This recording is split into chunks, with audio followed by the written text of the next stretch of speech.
Sunday afternoon in the city of brotherly love and getting set for what could be an epic non-conference battle.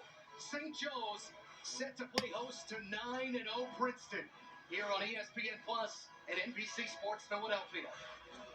And we welcome you courtside alongside a man who knows these two teams pretty well, Dr. John Giannini, in for Joe Lenardi. My name is Matt Martucci. Well, huge implications, G, on both sides for these two teams. Princeton has never been 10-0 in its storied history. St. Joe's trying to keep the at-large conversation going. This is a game that you could look back on Selection Sunday and say, what a victory for either of these teams. Well, Princeton comes in with a number 10 NCAA net ranking. That qualifies them as a quad one opponent, and quad one wins are like gold come Selection Sunday, and you don't normally get them on your home court. Great opportunity for the Hawks. Princeton coming in with what's the second longest active win streak in the country behind Houston. They have an epic backcourt just like the Hawks do. They're led by a sophomore, though, in Xavier Lee. Yeah, Coach Henderson told me last year, before Lee played the game, he was dynamic. He said, John, he'll become our best playmaker, and he is not disappointed. Exploding onto the scene, he is quick, he is skilled, he's got game, he's shifty, he's a tough one-on-one matchup for the Hawks. 23 the other night in their win over Drexel, and the Hawks have a dynamic playmaker themselves. Eric Reynolds steps up when the lights shine brightest. We expect more of the same. Reynolds having a historic career, great shooter, but what makes him great, we see it right here, shooting off the move, off the dribble, off screens, great quickness, can stop on a dime and knock it down. Hawks have won the last 4 in this series, but huge implications in this one. Starting lineups and the opening tip-off could be one to remember today on Hawk Hill. Coming up on NBC Sports Philadelphia. March. And of course, Rasheer Fleming, off of what was a huge Big Five Classic, was in double figures again the other night in the victory over American. And let's take a look at our keys this afternoon for both sides, Dr. John Giannini. Let's start with Mitch Henderson and Princeton. Well, everyone knows St. Joe's is going to shoot a lot of threes, so Princeton's got to close out. He wants 2 high hands to discourage those shots, and Princeton traditionally is great on the defensive glass, but Drexel really hurt them there in the last game. They have to refocus that area. 12th season on the bench for Mitch Henderson, off of an NCAA appearance when they went all the way to the Sweet 16 as a 15th seed. And for Billy Lang and the St. Joe's Hawks in what's perhaps the biggest game on campus in close to 10 years. Princeton is equally efficient attacking the rim from 2-point range as from 3-point range. So if you protect the paint, you limit the twos and prevent those easy kick-out threes. And of course, whenever you play Princeton, they're going to cut back door. Don't change their defense. You've been outstanding, St. Joe's, but be ready to react. Tigers in as the only team in the country with what is 5 true road wins. So what does that mean for net rankings? It means you're in the top 12, and this is a huge game for St. Joe's. The net rankings take a lot into consideration, your efficiency, where you win, by how much you win, and Princeton obviously has been flawless this season as one of just 6 undefeated teams in the country. Great resume building opportunity for St. Joe's. First meeting between these two since December 5th of what was the 2018-19 season. St. Joe's won that one 92-82. Tigers in the black jerseys with the orange numbers. St. Joe's the white with what is the gray and the crimson. Looking at either side, fans still file it in. 54th Airborne, the Hawk student section all fired up. It's an aimless crew today. Pat Driscoll, Brian O'Connell, Brent Hampton. Princeton trying to go 10-0 for the first time in school history. St. Joe's off to its best start since 2015-16 and looking for what's a 5th straight win. Caden Pierce and Rasheer Fleming to jump it up. Pierce for Princeton, Fleming for St. Joe's. Let's have a Sunday, folks. This is the best game on the slate today. No offense, Miami and Colorado. It's here on City Avenue. And Hawks control the opening tap. Reynolds quickly with the curl. And spins it in. And the start they were looking for. Attacking a little handoff into a ball screen, and he beats Alaka, who's Princeton's best defender. Tigers off of an 81-70 win over Drexel the other night in their home gym, Jacqueline Gymnasium. Lee, the man who just had the ball, had 23 in that one. Alako off the bounce. Good hedge there for Fleming. Shot clock down to 5. Lee steps into it. Might have got hit on the arm. Rattles it in. Boy, the two players we talked about in our opening, they got off to a quick start. Lee with the deep three. Reynolds with the drive. High-level guard play against good defenders. It's always good to be made to look smart, right, Doc? Brown with a kick out. Reynolds. And one and done goes St. Joe's. That's what Pierce does. Cleans up the glass at both ends of the floor. Yeah, Pierce number 10 in rebounding in America. Nice find, Alako. They reverse it. Peters, who's been struggling, but not today. Princeton's been waiting for Peters to break out. He shot 40% on threes last year. He's their sniper, but only in the mid-20s this year. That's welcome sign for Tiger fans. Gee, he came in 1 for his last 21. Mitch Henderson said, he's not worried about it. I'm not worried about it. Have to trust your leaders. Love guards who can post. And Greer's one of them. Good D by Alako, who's one of the best. And soft turnaround. Well defended by Alako. Forced Greer into a turnaround, took away his power move, and that's not an easy shot to make. That's a pro shot. And we'll see Alako posted up a lot today, too. Some physical guards in this game. Little underclass matchup here. Finkley guarded Caden Pierce. 10 to shoot for the Tigers, who opened up with a neutral site win against Rutgers to begin their season. Alako spins that one off. Martini hitting the offensive glass. Shot clock back to 20. Peters. And back of the iron. Cam Brown just got away with a foul there. Pushed Xavier Lee. Lee slips it. Up on 1 foot. Tough shot. Got the roll. He makes ridiculously tough shots. 1 foot fadeaway. Slices into tiny gaps. What did I hear you say the other day about former Princeton coach, that the late Pete Carrill used to make them take uncomfortable shots, right? Yeah, I saw Chris Mooney's Richmond team. There's another tough shot, practicing awkward layups, non-fundamental. I said, why are you practicing those crazy shots? And Coach Mooney said, Coach Carrill taught me, you got to practice off-balance shots. Peters steps up and off target. There's Pierce, though, in between two St. Joe's Hawks. Lee, second chance, and that's a dud. But Martini hits the offensive glass.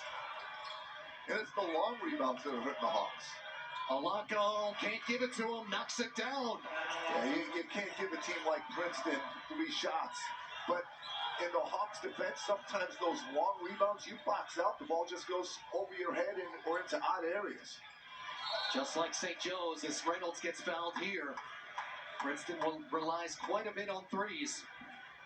36% of their points come from the outside this year.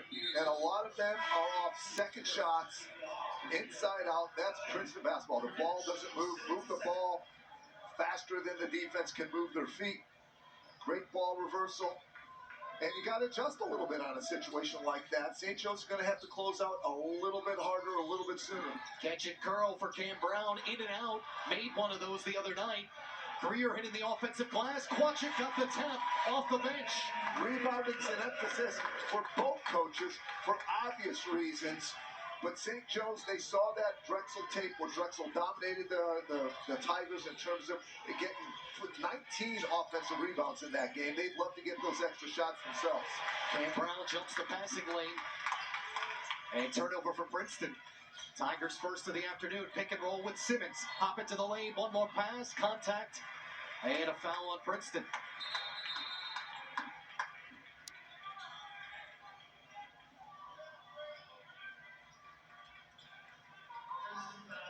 Nice pick and roll action.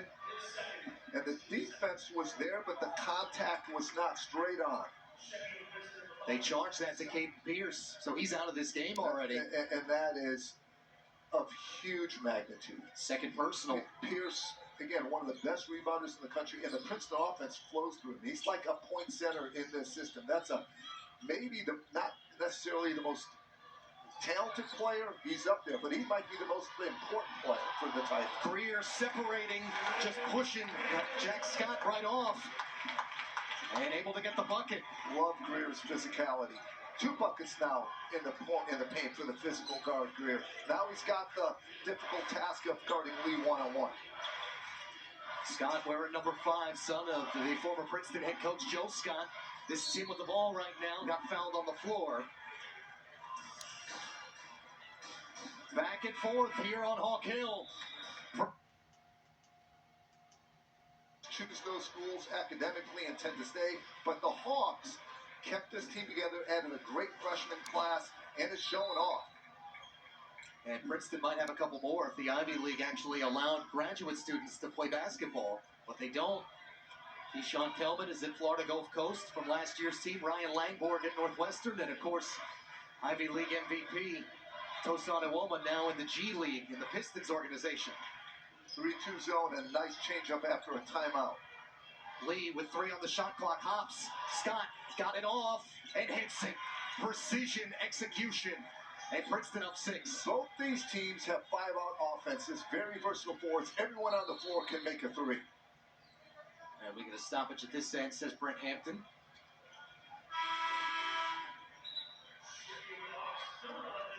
This is just drive and kick. Wait, look at it.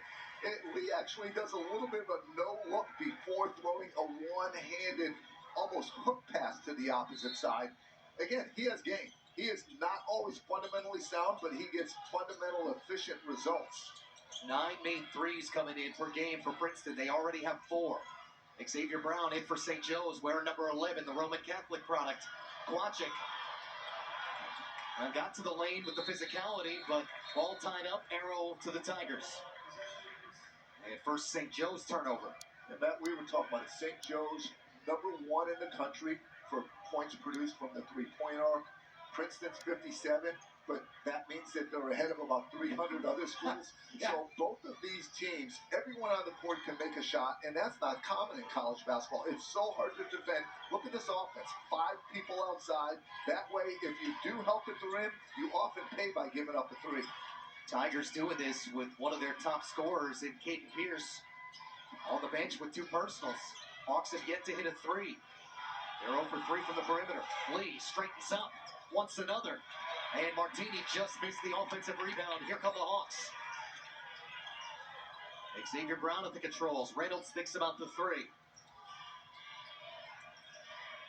Rear double team.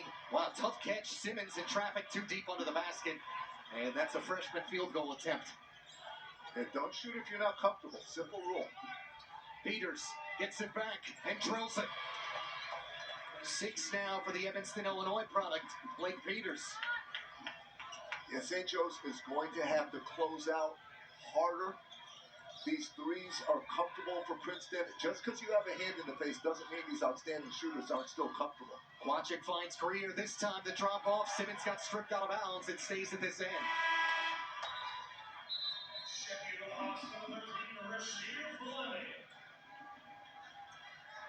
Just quick ball reversal. And you see the hand in the face. That was a contested shot.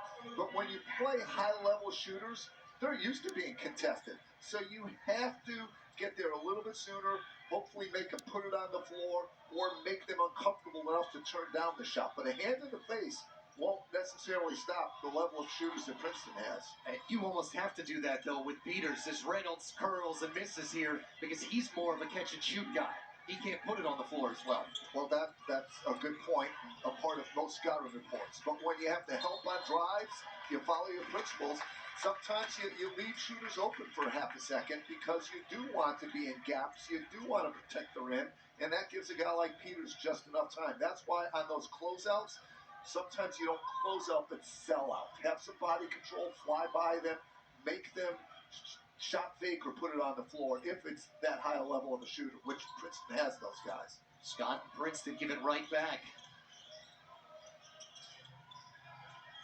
Good closeout so far for the Tigers. 0 for 4 so far from the perimeter for Billy Lang's St. Joe's Hawks. Kwachik caught up, 6 to shoot. Cam Brown, does he have to be the bailout? No, it's Reynolds. Steps through the double team, double clutch and hits. That's about as tough a 2-point shot as you can see. A double clutch 15-footer with a hand in the face. 4 now for Reynolds, has 40% of the points for St. Joe's. Brown guards Lee. He and Peters have combined for 11 of the 17. Jump of the passing lane. Cam Brown, good save, but right to Scott. Shot clock not reset, obviously, on the change of possession.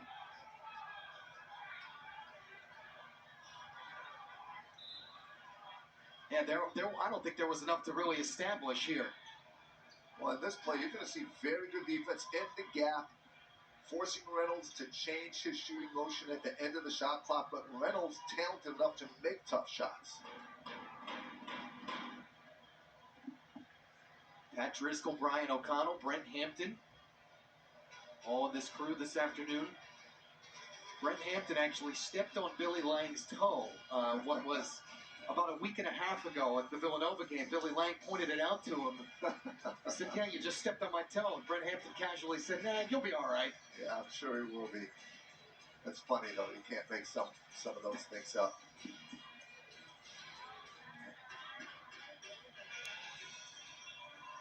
And I'm guessing this is then, so, all right, so that's in, but there's no real change there, right? So I think they're trying to see, did St. Joe's have possession, which I don't believe they did. Right. But, yeah, that's what they're, so Pat Driscoll going to come over and explain to us.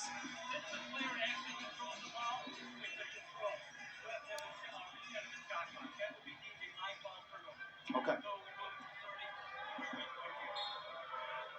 So it's interesting, based on their interpretation, saving the ball is defined as control because you were able to alter the movement of it.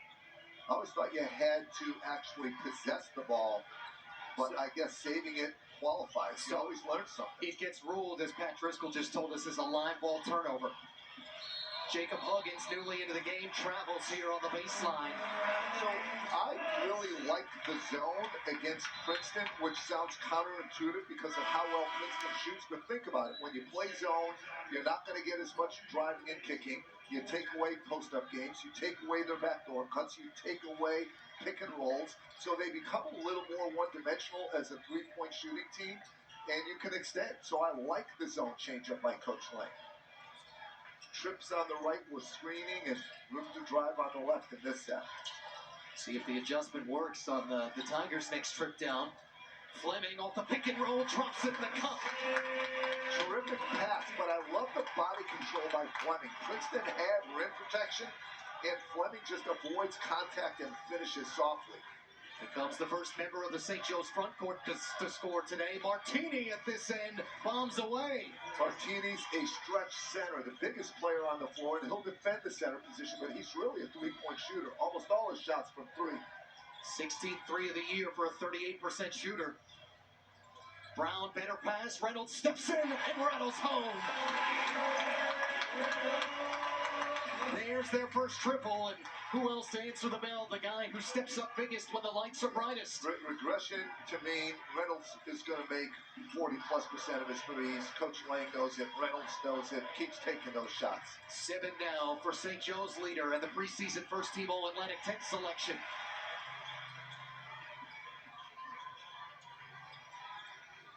Dalen Davis setting up Scott, 2 to shoot. Tough turnaround, got it. Wow. That was a really hard shot. Well defended by Quacek. Tip your hat to Scott on that. 5 off the bench for Jack Scott. Xavier Brown deep, good find. Cameron Brown, Brown to Brown connection. The unusual quickness of Brown gets easy baskets for people. He just beats 2 defenders on that play and finds an open teammate pretty easily. Great playmaking ability. First assist of the afternoon for the fantastic freshman. John Chaney said, penetrating guards better than any play in anyone's playbook. That 5-on-4, 5-on-3, you can't beat that. Yeah, and God rest his soul, he had just a few of them. 2 to shoot. Alako forced into the air ball by Cam Brown. And he steps into the 3 here. Peters runs down the rebound for Princeton. High-level basketball, Tigers at almost 62% for the field, St. Joe's at 53. Martini tried the curl, Rasheer Fleming swatted it away. Turnover for Princeton, the Tigers' 4th. Big-time defense by Fleming. He got back-screened and got over it. And Brown draws the foul on fellow freshman Davis. Well, no secret, game of the day, John Giannini. Tit-tat shooters going at each other. Reynolds from deep range, getting the Hawks back on track.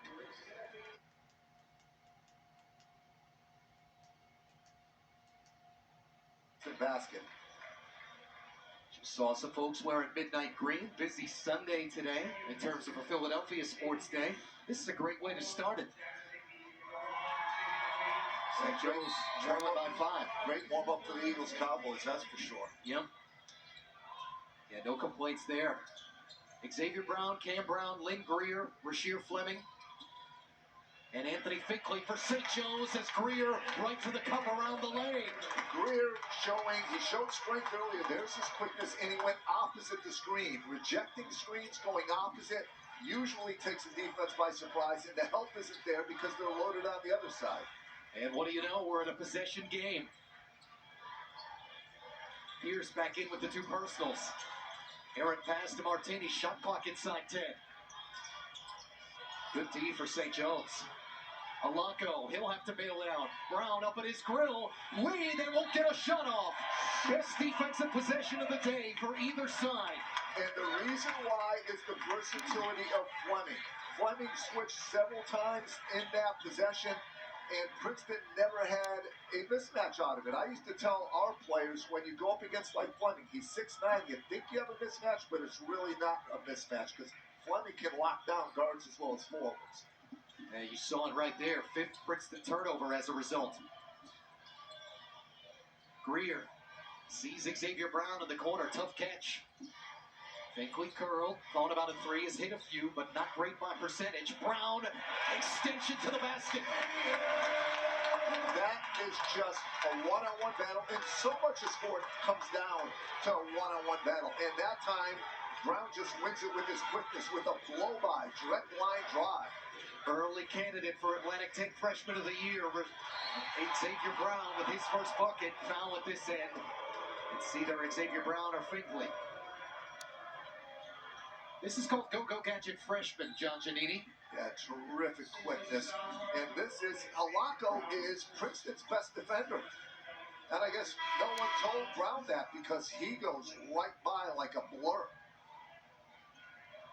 Well, I know you're familiar with his mental toughness. It wouldn't matter who it was. No, great confidence. Greer deflects it in the backcourt. Brown, and that would have brought the house down. That would have been a momentum 3. But St. Joe's defensive package, they press out of bounds under this year. It's like a reverse press, pressing under your own basket instead of the other teams. St. Joe's, by the way, hasn't led since it was 2-0. Peters steps in, back of the iron. Greer directs the rebound. Brown, right to the basket, couldn't finish. Well defended by Martini. The forwards in this game are super versatile defensively and offensively. Good bounce, Alonco, Scott got caught up, kick out. And Peters wanted a foul call. Finkley might have hit him on the arm. Instead, Xavier Brown the rebound. And Brown stepped on the sideline. It's Cam Brown. Rare turnover for St. Joe's. Just the Hawks' second. But what a basketball game. Princeton by 1. Penetration, points in the paint, as well as cause turnovers from Princeton, which normally doesn't happen. Zone again to thwart whatever Coach Henderson drew up in the timeout. And to your point, Princeton only 2 points in the paint compared to 14 for the Hawks. And there are a couple post-ups, one by Greer, but it's really penetration-based. So the quickness of St. Joe's starting to turn over the Tigers, as well as getting the ball to the rim. Jack Scott sits down for Princeton. Matt Alonco. Speaking of mental toughness, about as fearless as anybody in college basketball, he has the ball now. Coach Henderson says you can't ask for a better leader. Peters steps in, wanted a 3rd triple, and Reynolds had the hand on the rebound. Instead, shot clock back to 20 for Princeton. The zone's getting misses for St. Joe's. Now they got to finish with the defensive rebound. It's harder sometimes in the zone because you don't have an assigned box out. Pierce out of the bottom of that 3-2. They reverse it. Martini. And left it short. Fleming with the rebound. Zone helping St. Joe's. Again, ironic that the zone helps against the shooting team, but it makes it more one-dimensional. Reynolds over the shoulder. Brown sheds Lee, and St. Joe's has the first lead for the Hawks since what was 10 seconds into the basketball game. Brown shooting around 40% again this year. You talk about leadership and dependability. That's Brown for St. Joe's. Cam Brown. 5 now for the graduate student. Xavier Lee trying to match. Finkley the rebound after Princeton goes one and done.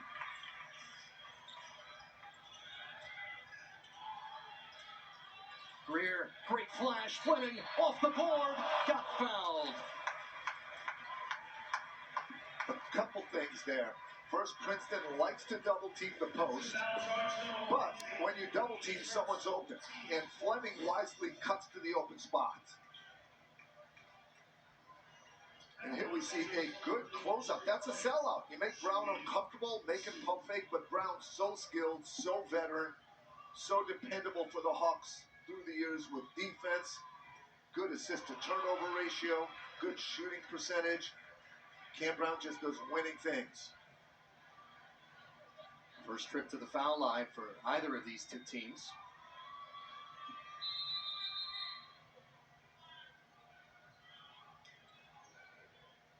And Pat Driscoll.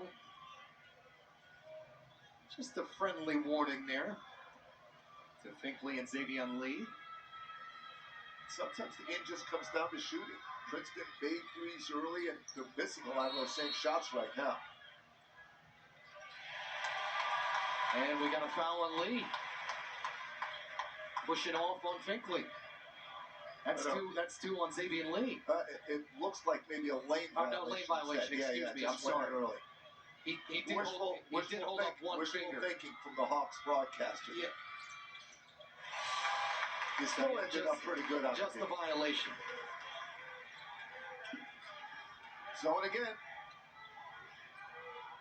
And the 3 people on top really covers the 3-point arc very, very well in this zone. The openings are below the free throw line. Lee posting and foul on Cam Brown.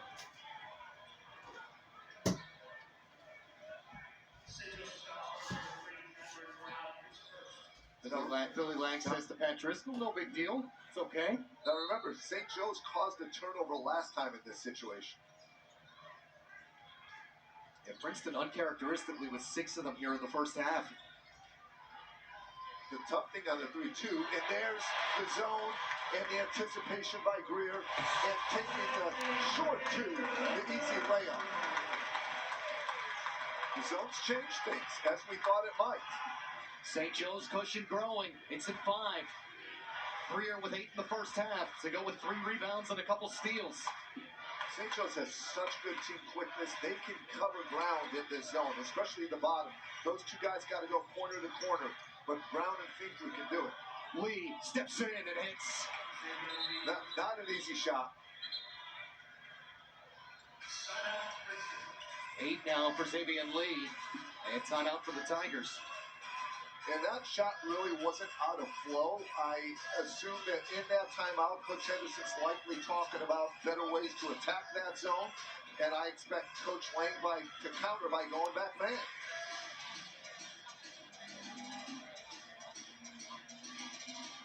Guard play and quickness, you talked about it. In a zone, you can be like a D-back. You can read the passer's eyes, run through some passes, and that's actually something Coach Lang teaches. He talks about running through passing lanes because he knows how important those pick sixes are in terms of 4-point swings. A game for both of these teams that could set the tone for the rest of non-conference play. Princeton, after this, only 3 more non-conference games. St. Joe's 3 as well. Iona, College of Charleston, Loyola, Maryland.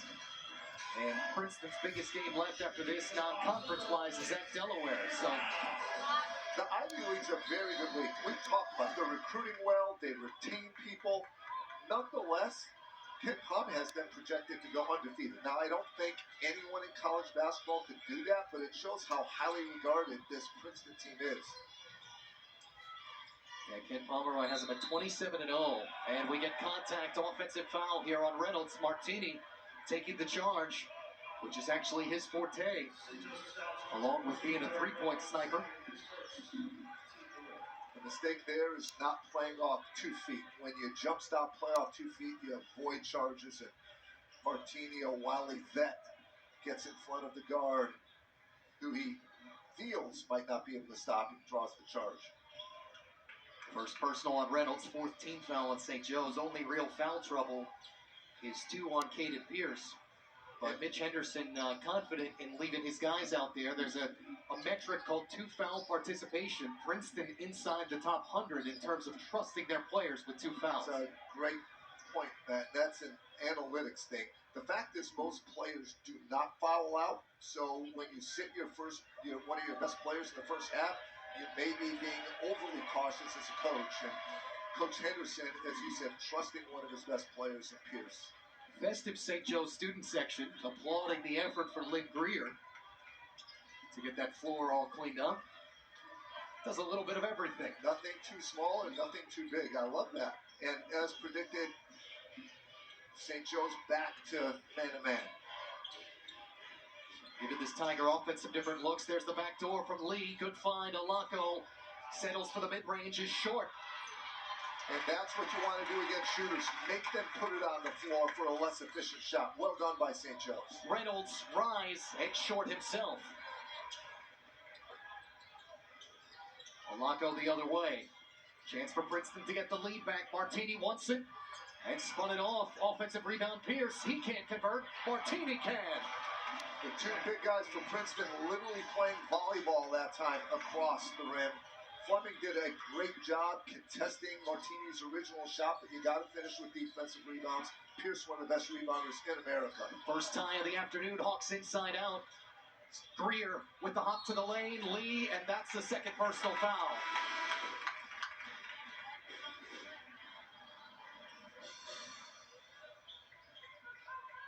Cam Brown, big shot from the corner. Hawks playing well, but Princeton counters Xavier Lee. We got a tied one right now.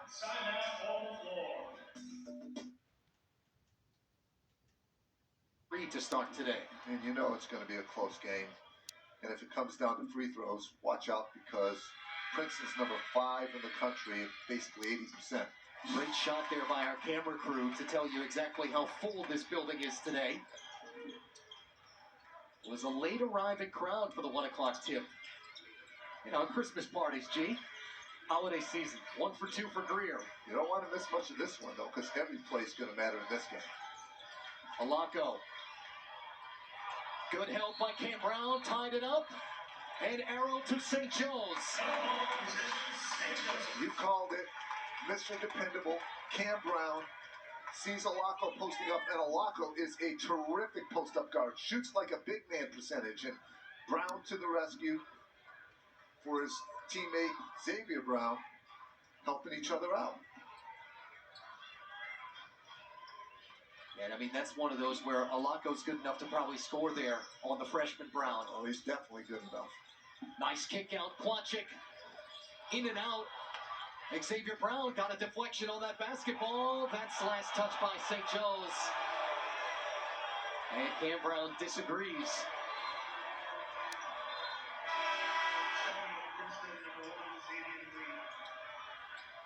Well, let's see. Crashing the boards, scrum. Yeah, very much so. Blake Peters off the fingertips out of bounds.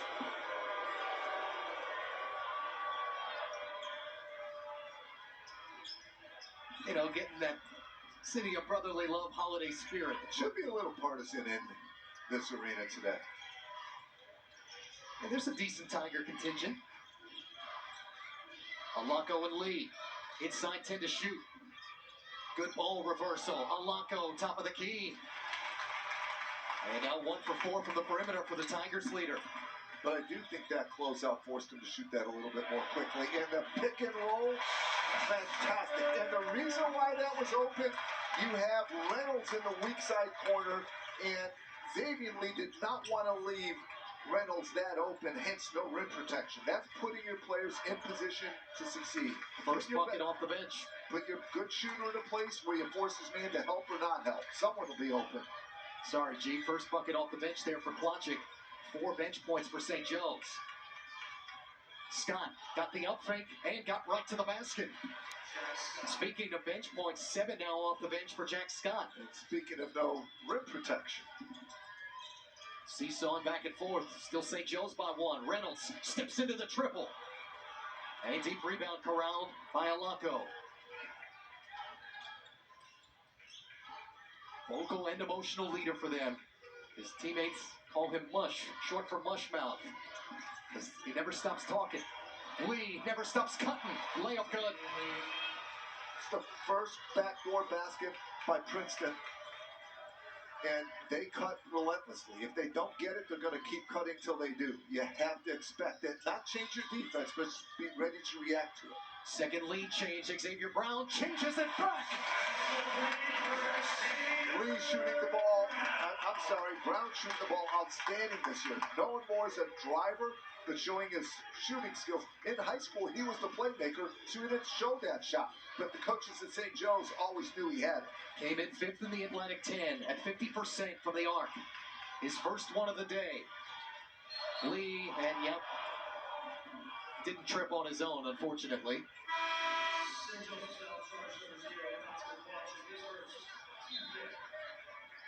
Yeah, Lee, lane open, classic Princeton basketball cutting, and there's the skip pass. So who's open? It's usually the person on the opposite side of the court. You help at the rim with the person least dangerous, furthest away. So that's why that skip pass gets it to open people. Nice design to Lee. Peter's got it blocked by Fleming. That's a special defensive play. There's only a handful of players in America that can block a shot in the corner coming from the opposite side. Unbelievable ability to cover ground and length. Came in as St. Joe's block shots leader. When Fleming steamrolling towards an all A-10 defensive team honor. Yep. 1.5 of those a game for him. Lead long on the 3. It's the switch ability as well. He does so many things defensively. Got a 1 second to change differential shot game clock here to finish up the first half. Want to get the last shot. Don't let Princeton get the ball back. 1 time, 4 lead changes. It's brought us to this point. St. Joe's up 2. Zone now. Close out this first half. Reynolds, Xavier Brown steps in. Was looking like another. And that gets batted to Greer. 3 seconds. Greer to the basket. And would have counted. But St. Joe's will go into the break